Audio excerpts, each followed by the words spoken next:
Baik, Romo, apakah sudah siap ya Romo ya? Iya, tak masukkan materi ya Mas Merit ya. Oh ya,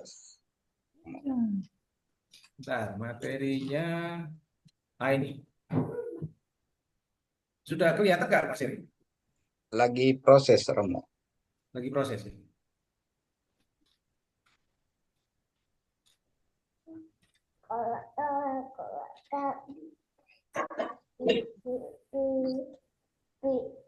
Nah, muncul ya, Belum, belum masih proses. masih proses ya. Oh ya, sudah muncul Romo.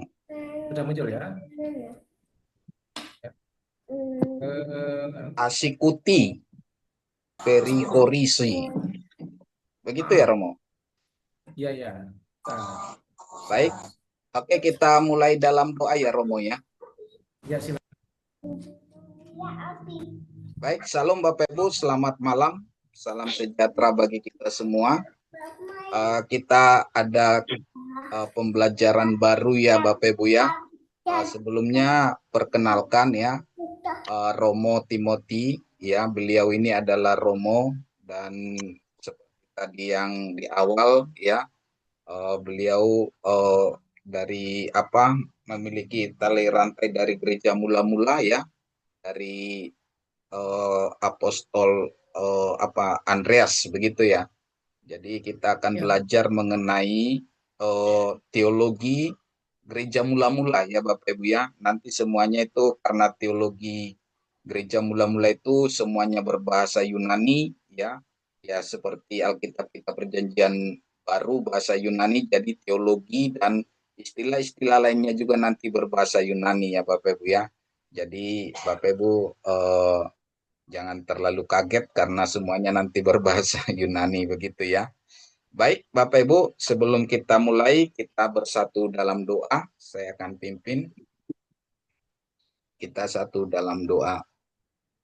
Bapak Surgawi, kami bersyukur Tuhan buat malam ini, buat kesempatan yang Tuhan berikan bagi kami, di mana kami boleh belajar lagi Tuhan, dalam kesempatan yang indah ini Tuhan. Oleh karena itu Bapak yang baik, kiranya Tuhan yang memberkati pembelajaran kami ini, dan lewat pembelajaran ini Tuhan, kami semakin mengerti dan semakin mengenal Engkau lebih dalam lagi. Bapa, Engkau memberkati Romo secara khusus yang di dalam mengajari kami tentang kebenaran-Mu. Engkaulah yang mengurapi hambamu secara khusus. Sehat Cabai kuat berapa biji hambamu, itu? hikmat yang daripadamu menjadi miliknya Tuhan Yesusku. Terima kasih Bapak yang baik, terima kasih berkati semua perangkat yang kami gunakan dan semua peralatan yang kami gunakan biarlah berfungsi dengan baik, tidak mengganggu proses pembelajaran kami ini. Terima kasih Bapak yang baik atas segala ketidakberkenanan di hadapan-Mu. Kami mohon ampun Tuhan. Kuduskan kami Bapa, sebab kami mau terus bertumbuh dalam Engkau. Terima kasih Bapa, segala pujian, hormat, kemuliaan hanya bagimu. Di dalam nama Bapa dan Anak dan Roh Kudus kami berdoa.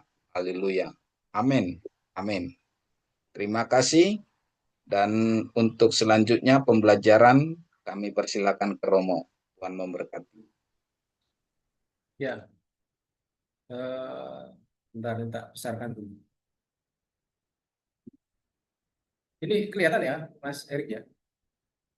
Iya, Nah, kelihatan Romo. Jelas.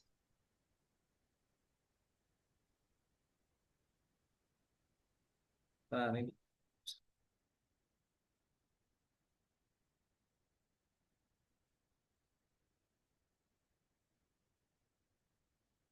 Nah, ini dia. Nah,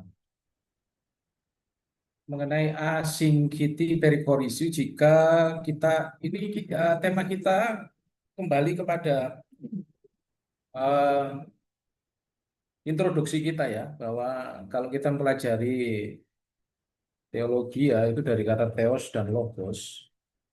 Nah, kebetulan yang kita bahas terakhir kali itu mengenai asingkiti perikorisi, artinya hubungan di dalam diri ketritunggalan Allah, hubungan antara Bapa, Putra, dan Roh Kudus.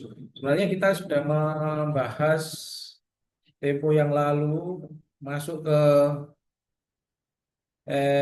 eklesiologia. Tapi karena ini untuk perdana, saya akan tampilkan dulu bahwa tujuan dalam katekisasi hari ini itu adalah mengulang kembali ya, yang kita pelajari tentang triadologia.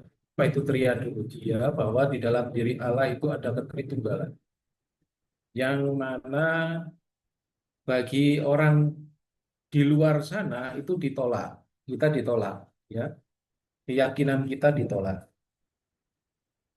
Karena bagi mereka itu sederhana sekali, Allah itu satu, sudah satu saja, jangan diutik-utik lagi, satu ya sudah satu. Tapi kalau di dalam kekristenan, betul Allah itu satu, di dalam kesatuan Allah itu ada Bapa, Putra, dan Roh Kudus, di mana ketiganya memang satu. Dan ketiganya satu ini ada hubungan antara Bapa dan Putra dan Roh Kudus. Nah, kita membahas tentang asingkiti periforis ini yang selalu membuat kerancuan di dalam teologi kita di Indonesia ini. Jadi memang Bapa, Putra, Roh Kudus itu satu, tetapi ternyata dalam kesatuan itu ada perbedaan. Nah, ini permasalahannya. Ada perbedaan. Makanya asingkiti itu perbedaan. Jika kita menerangkan ketritunggalan Allah, bukan pengertiannya ada tiga Allah, atau dalam pembicaraan kita menyatakan bahwa Allah kita banyak. Tapi ketiga pribadi Allah Sang Tritunggal yang satu hakikat, kalau dalam bahasa Yunaninya, miausia, ya, satu hakikat. Jadi Bapa, Putra, Roh Kudus itu satu hakikat. Bapa, Putra, Roh Kudus satu hakikat, tetapi dalam tris hipostasis. Nah, kalau kita berbicara tentang hipostasis, kita membicarakan pribadi. Nah, pribadinya Allah kita yang satu itu ada tiga masalah. Pribadi Sang Bapa itu yang pertama.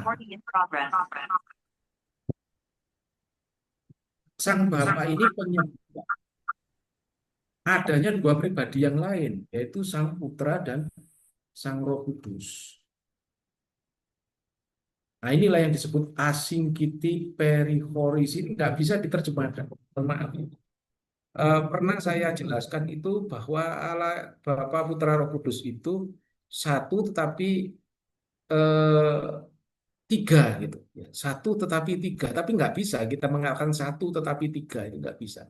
Itu nggak bisa diterima oleh eh, akal kita yang di Indonesia ini. Karena kita sudah terpelajar mulai kita dilahirkan, itu kita sudah mendengar banyak, apalagi di Pulau Jawa ya, tentang saudara kita yang di luar sana, yaitu saudara kita yang disebut Muslim, mereka mengatakan satu ya sudah satu, nggak boleh ada yang lain. Nah, konsep itulah yang menyebabkan kita tidak bisa menerima ini. Makanya Allah itu kalau dalam bahasa Yunani itu miausia, satu dalam hakikat, tris hipostasis, dalam tiga kepribadian. Nah, ini bisa nggak kita terima, itu permasalahannya di sini.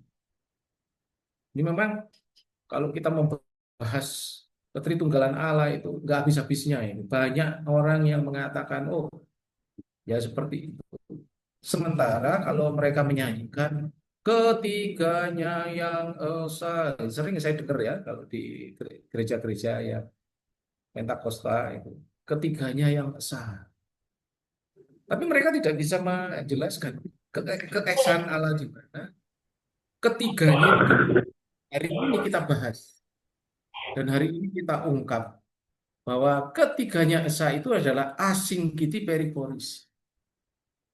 Lah, tris hipostasis Bris contemplatus aliloperichoresis. Jadi Bapa, Putra, dan Roh Kudus itu berbeda, tetapi mereka satu hakikat. Nah, perbedaannya apa ini? Perbedaannya itu Bapa itu selalu mempunyai karakteristik melahirkan. Itu yang pertama. Yang kedua, Bapak itu karakteristiknya itu adalah menghembuskan.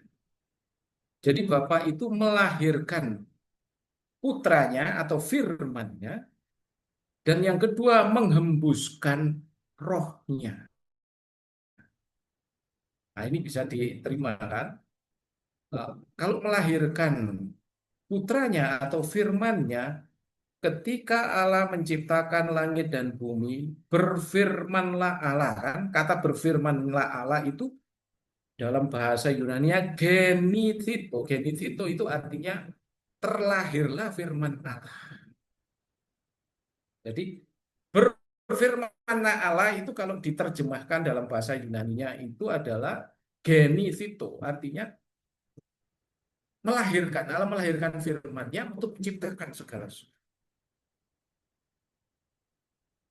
Dan juga ini nggak bisa dikatakan bersamaan waktu, nggak ada waktu.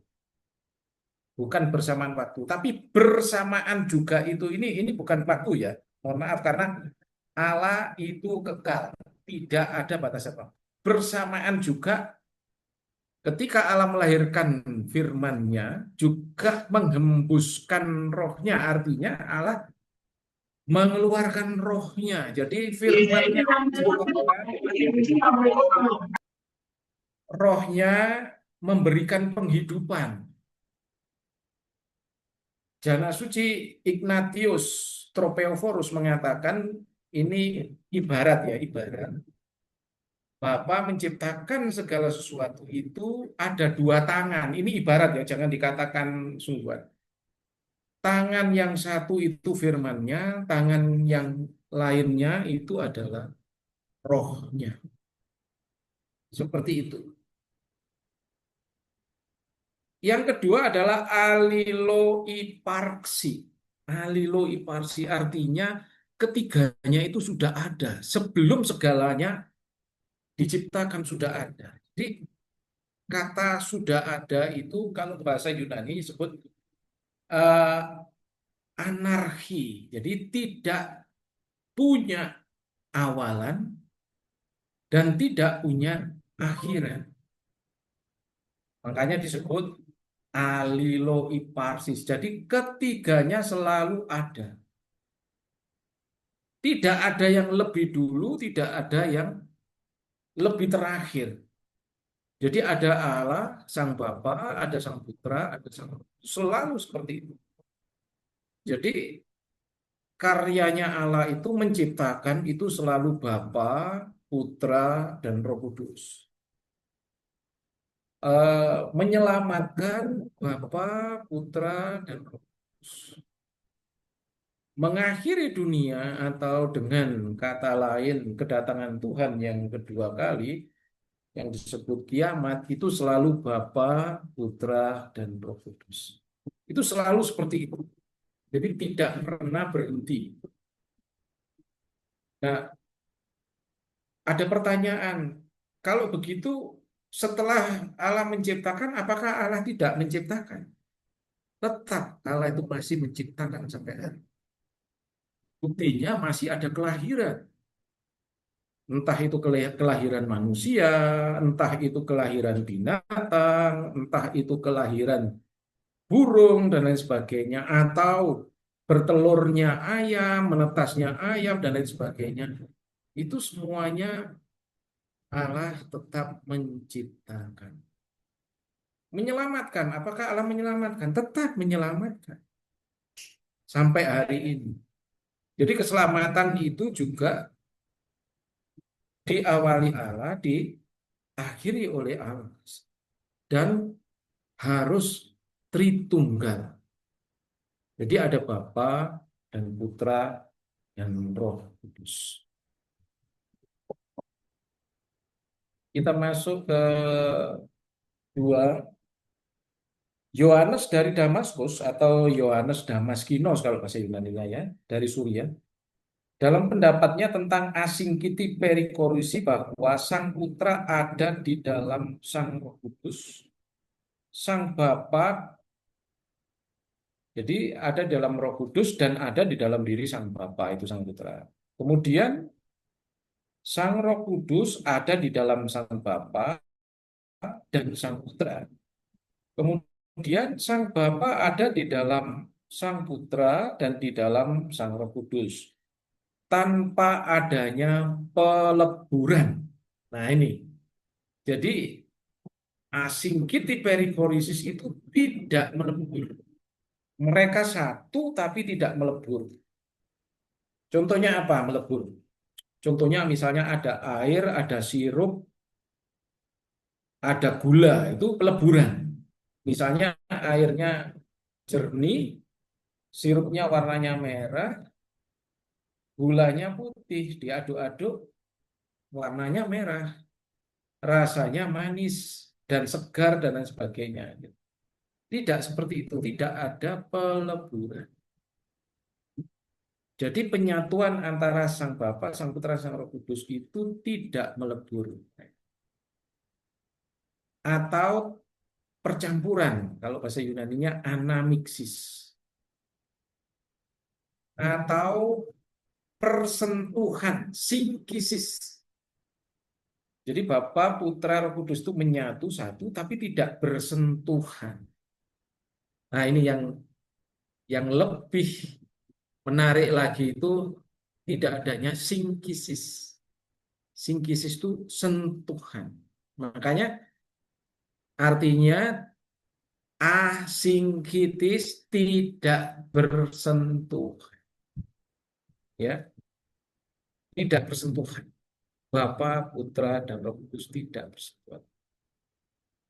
Ketiga dari Allah kita Sang Tritunggal Maha Kudus, di mana satu hakikat, sama-sama keberadaannya setara, yang walaupun tiga kepribadiannya, satu kehendaknya, satu energinya, satu kuasanya yang tak terbagi. Artinya adiereto ya, tidak terbagi. Jadi Bapa Putra Roh Kudus itu satu tidak boleh. Satu Bapa, dua Putra, tiga Roh Kudus tidak boleh. Bapa Putra Roh Kudus itu satu. Jadi tidak boleh dibagi.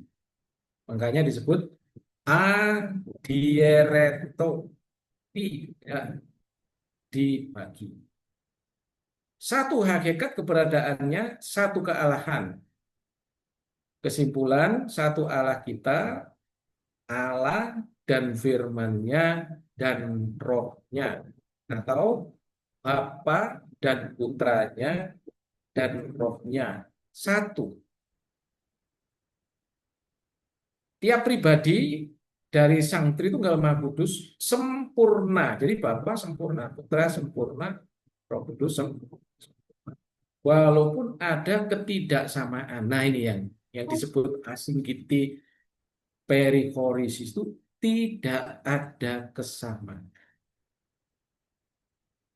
Ya, ketidaksamaan Bapa dan Putra dan Roh Kudus tadi sudah saya singgung bahwa Bapa itu selalu melahirkan firman-Nya dan menghembuskan rohnya. Itu karakteristik Bapa.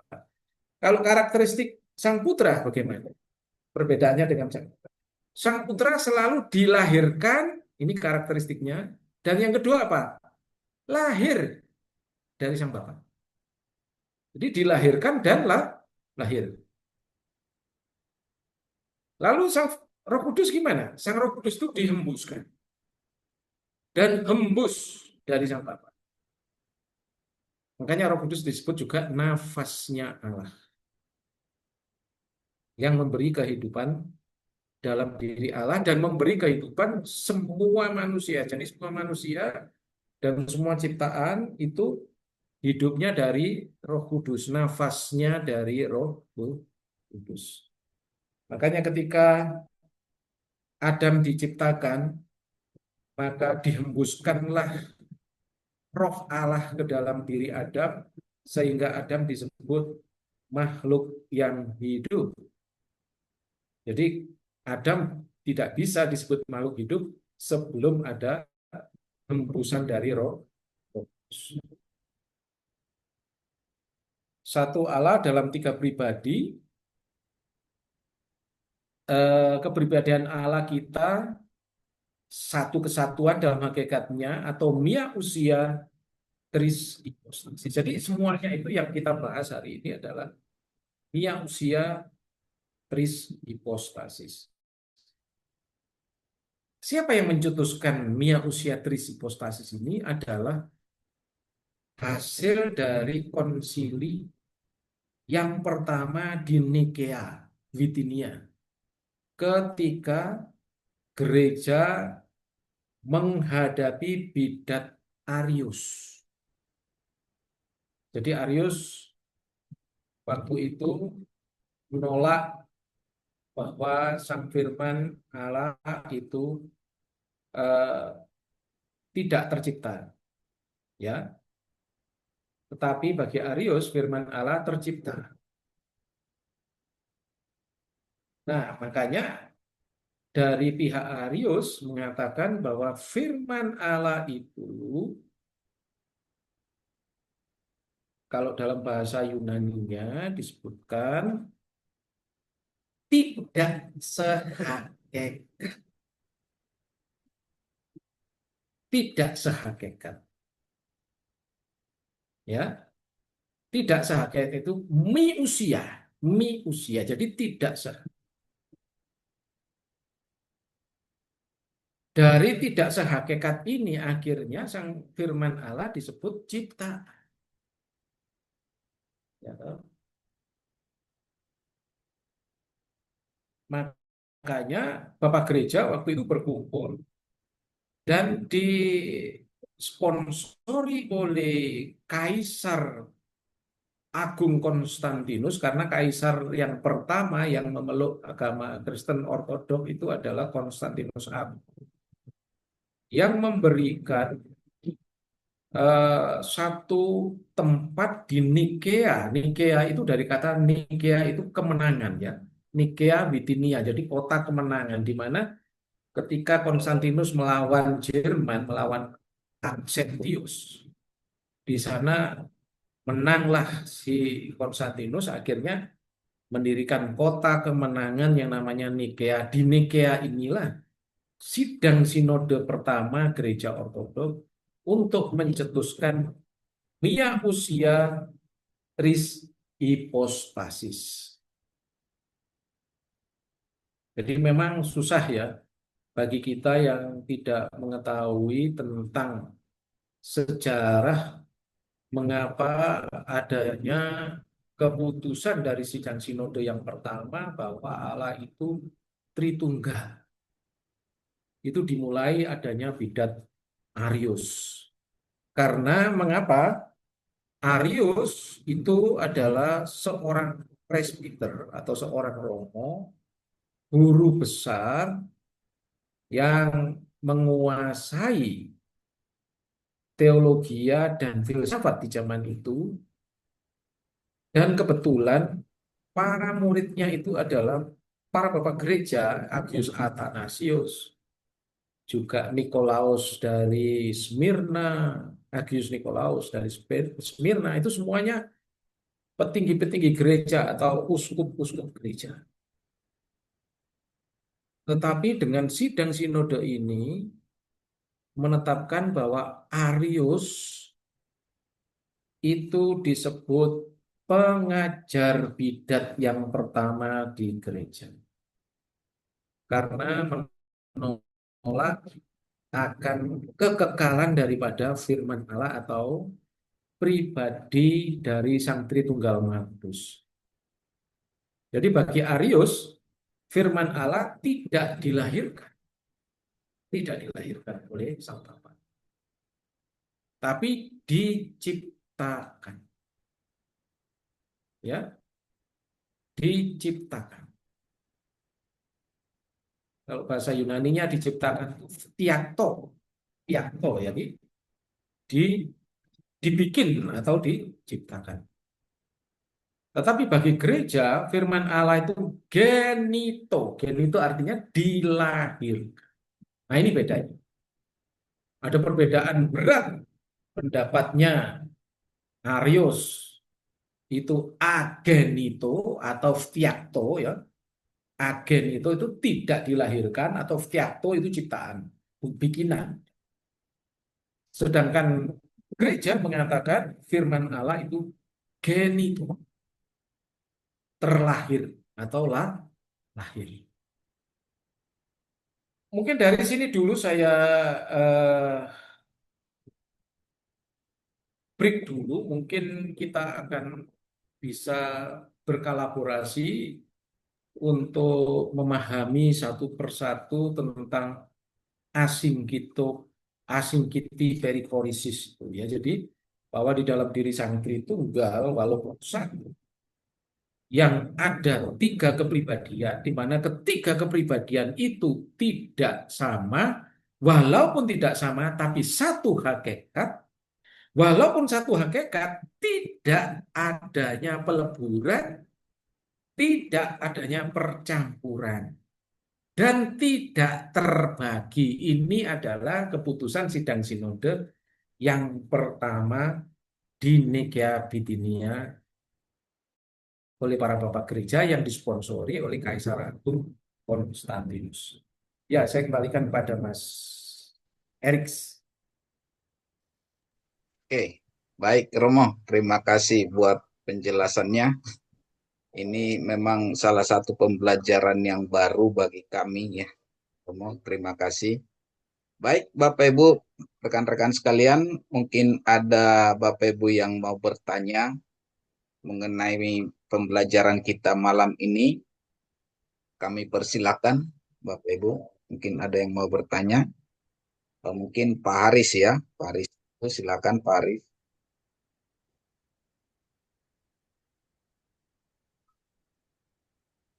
Ya, silakan di-unmute Pak Haris.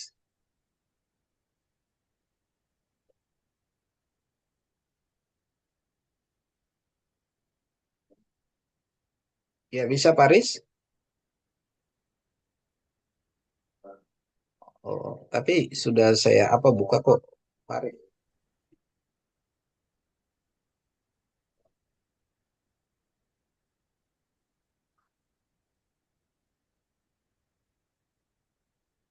Bisa Pak Haris? Belum? Oh, udah, oke.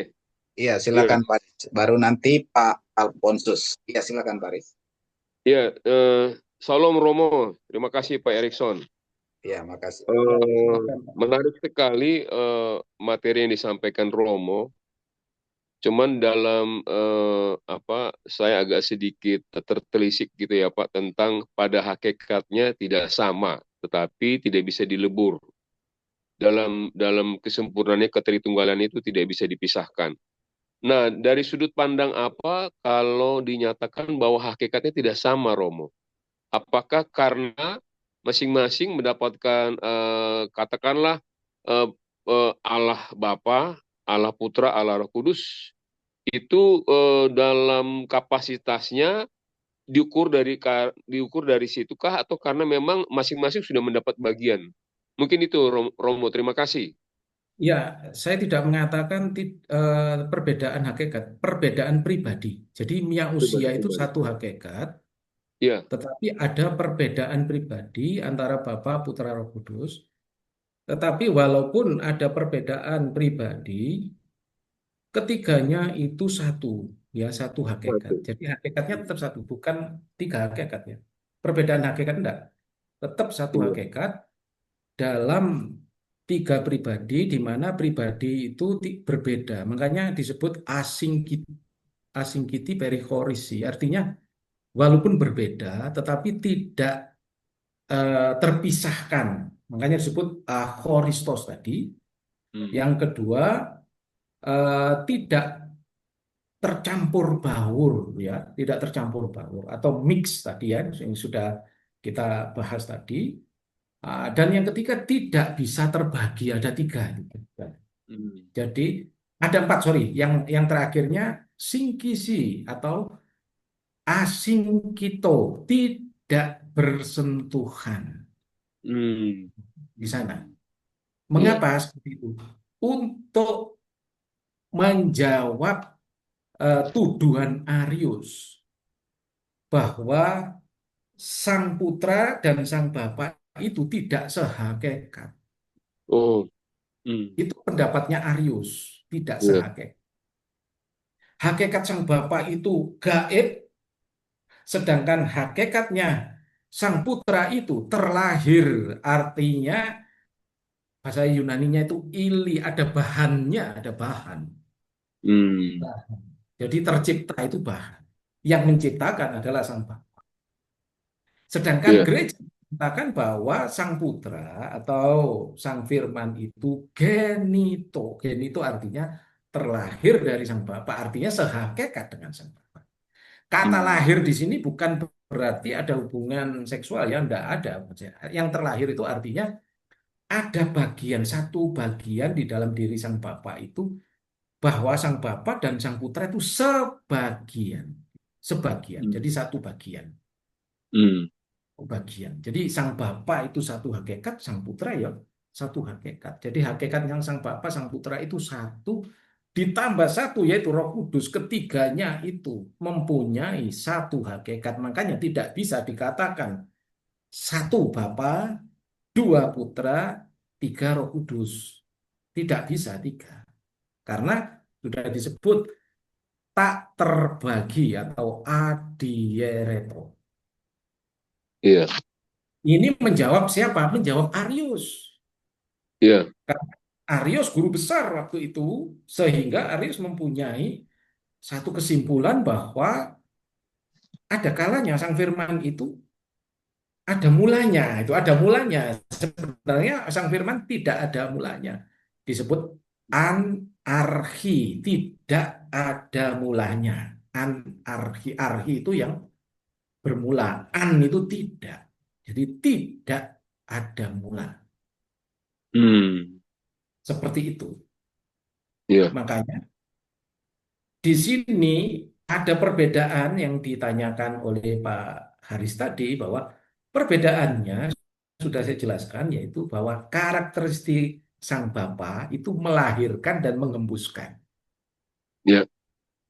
Sedangkan sang firman atau sang putra itu lahir dan terlahir atau dilahirkan, ya, lahir dan dilahirkan. Dari Hmm. siapa? Dari pribadi yang pertama, sang bapa. Oh, Bapak. Mm-mm. Kemudian Iya. Roh Kudus gimana? Roh Kudus itu dihembuskan oleh sang Bapa dan hembus dari siapa? Dari sang Bapa juga. Jadi Hmm. perbedaannya seperti itu. Tetapi tiganya itu satu. Nah, kalau nggak salah itu ada satu ayat di dalam kitab suci. Nanti Bapak Ibu bisa lihat kan. Siapa yang tahu dalam diri manusia? Kalau bukan manusia itu sendiri, tahu hatinya sendiri. Artinya apa?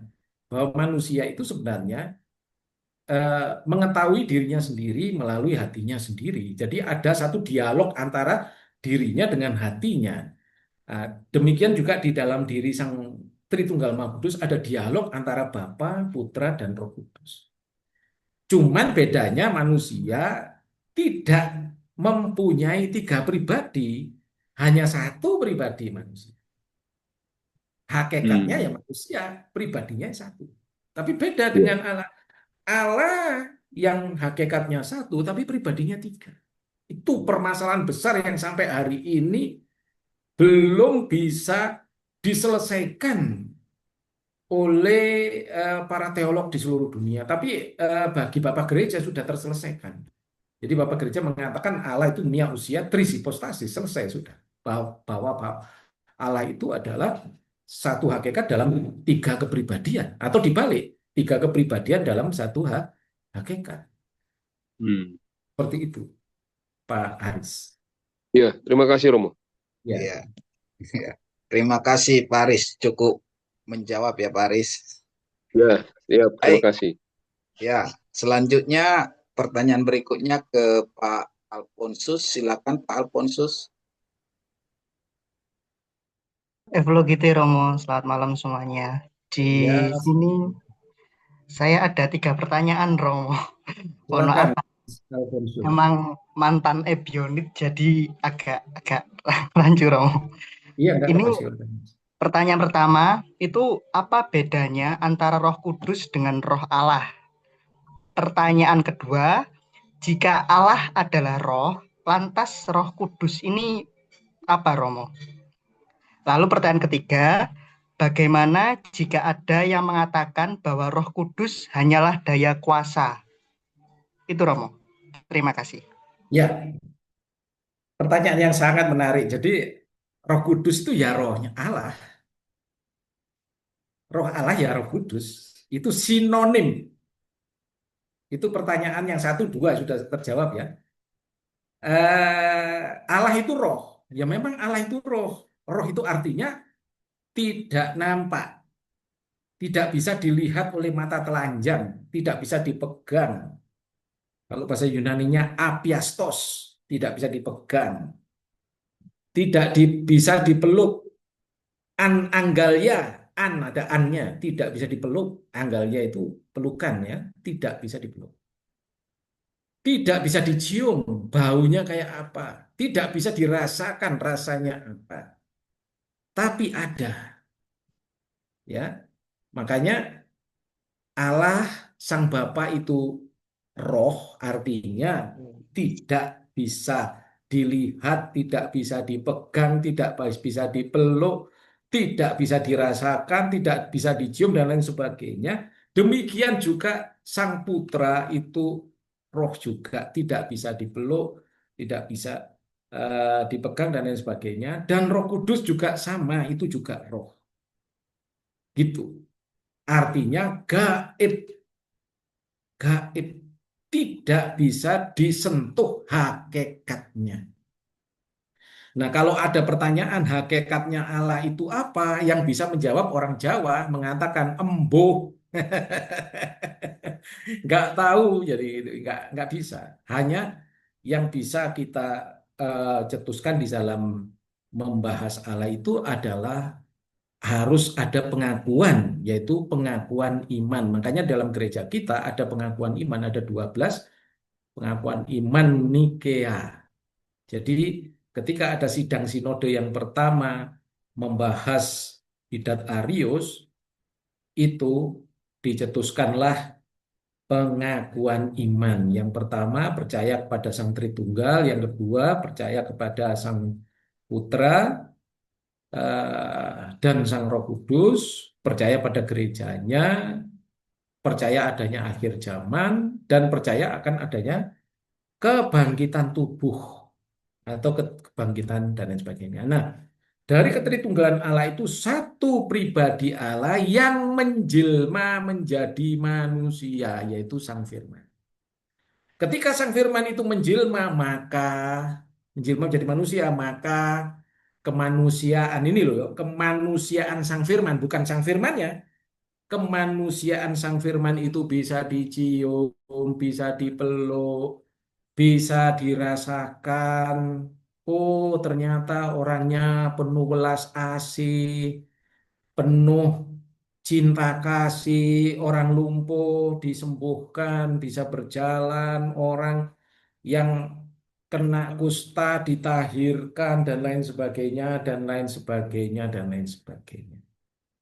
Sementara firman Allah yang tidak menjelma, ya nggak bisa. Tetap gaib, tetap roh. Itu Mas Alfonsus. Mengerti ya? Ya, Pak Alfonsus, terima kasih. Cukup menjawab ya, Pak. Sudah, terima kasih, Romo. Ya, Ya, sama-sama. terima kasih. Terus ini ada pertanyaan Romo yang di chat ya dari Pak Markus ya. Ya. Dikatakan, apakah Bapa, Anak, dan Roh Kudus itu gelar atau nama? Begitu Romo. Oh tidak, itu bukan gelar atau bukan nama, tapi itu pribadi. Beda nama. Kalau namanya Allah itu ya Sang Tritunggal Maha Kudus, selesai sudah. Itu keputusan daripada Bapak Gereja. Nama Allah adalah Tritunggal Maha Kudus.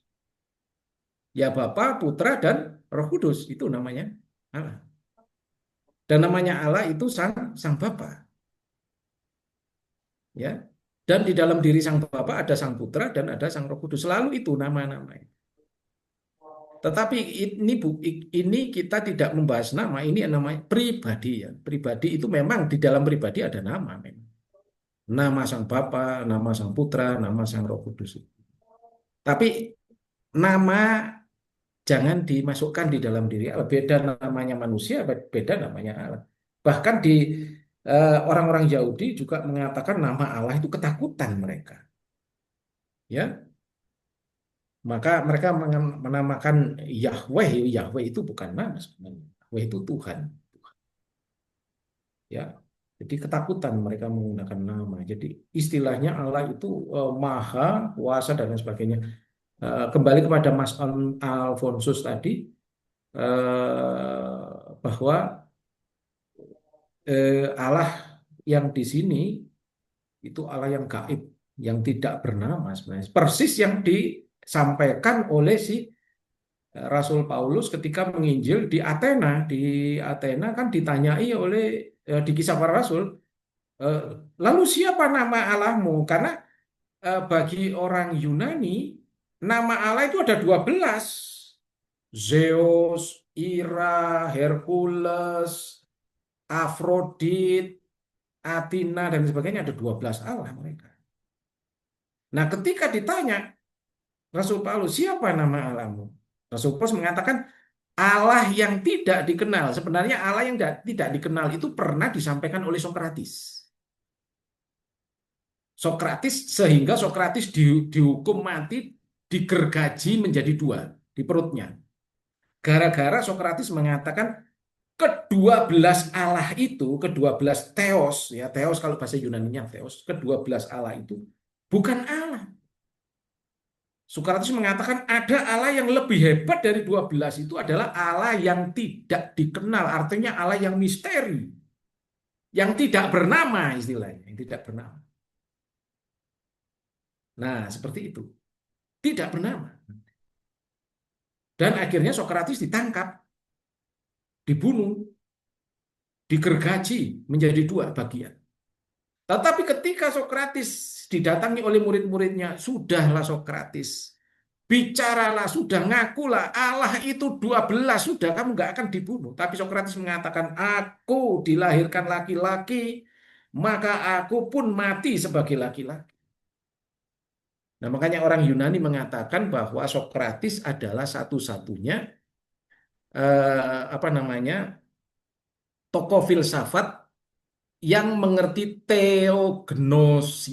Teognosia artinya yang mengerti bahwa Allah itu satu-satunya, satu, tetapi tidak mengatakan langsung Sokrates Allah itu satu, enggak, tapi agnostos, tidak dikenal. Maka Sokrates disebut teognosias, mengerti Allah dari gnosisnya, dari pengetahuannya, filsafatnya Sokrates.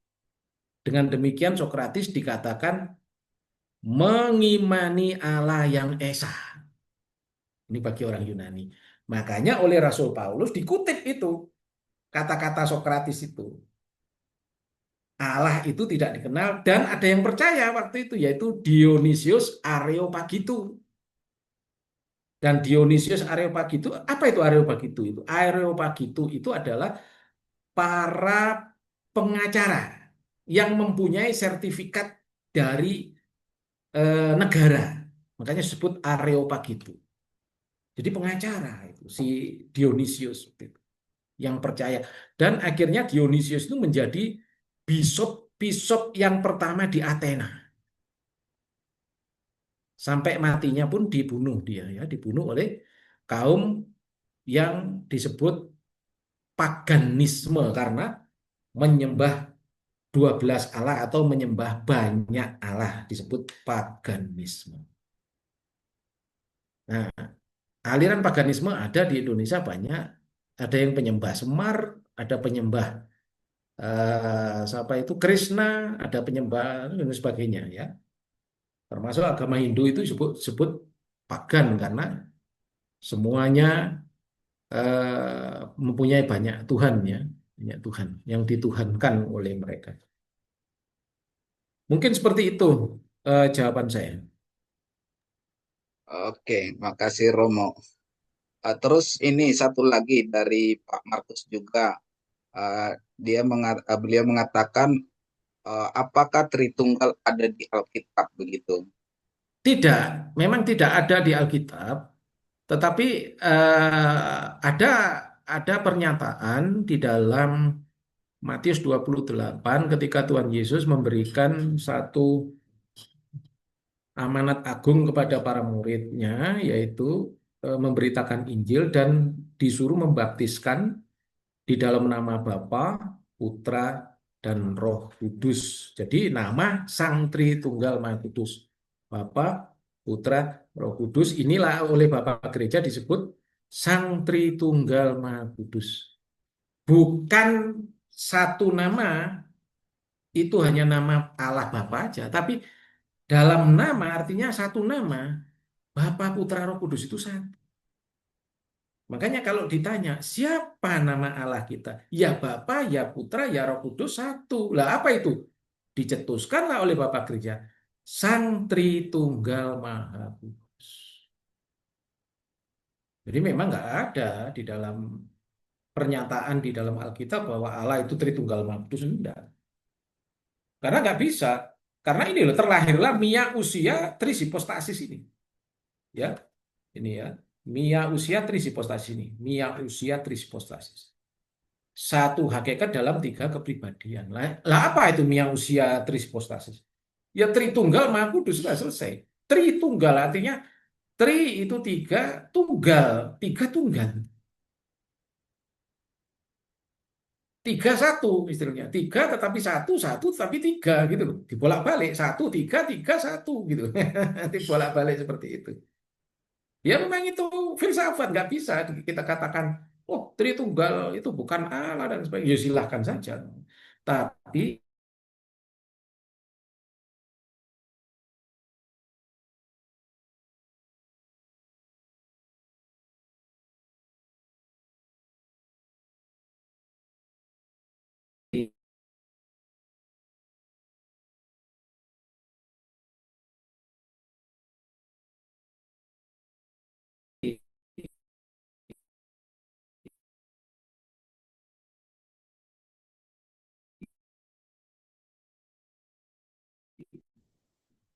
cetusan itu Tritunggal.